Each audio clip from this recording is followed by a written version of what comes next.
Hi! Balot, kain tayo! Bago ko magpakilala, ako nga pala si Queenie Amber Alba.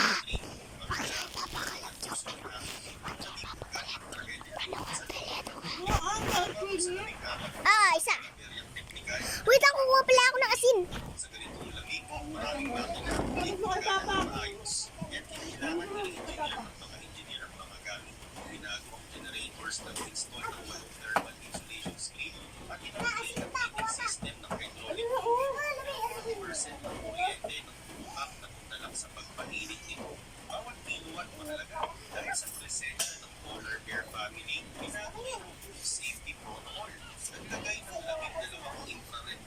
Sa paligid at tatlong thermal imaging system para bantayan kahit ang kaunting galaw ng mga hayop. Robert Walsh ay gumawa ng simpleng isang ito. May paparating na bear, dalawang pito, tigil ang lahat ng trabaho. Tuwing gabi kapag ang hangin ay biglang tumahimik, Dati marami kami ito eh, nagpapanos ng family. inaabangan kung lilitaw na naman ang paligid.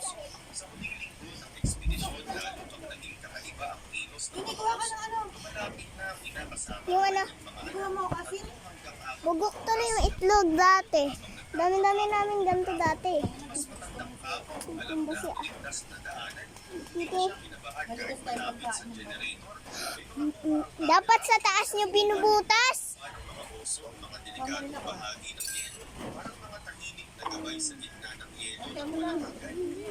Sa mga researcher, parang may koneksyon ng mga oso sa mismong trahedya ng Flight Ayan. Parang sila'y makabantay. Aanin ko naman yung balot kung walang Pinoy. Joke lang. Umabot sa negative 58 degrees Balos Celsius. na ako matanda. At sa oras ng pag-alis, ay maliwanag na nagkakita ng oso kasama ang kanyang mga anak sa piling. 2 oras silang naloob.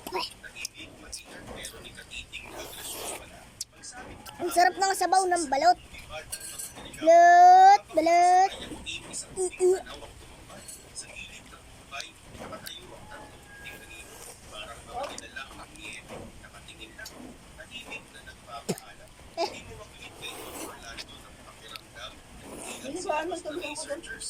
Parang naging parang sila ng isang sinahunang drama sa gitna ng Arctic. Isang kwento ng tragedya, katahimikan, at di maipaliwanag na koneksyon.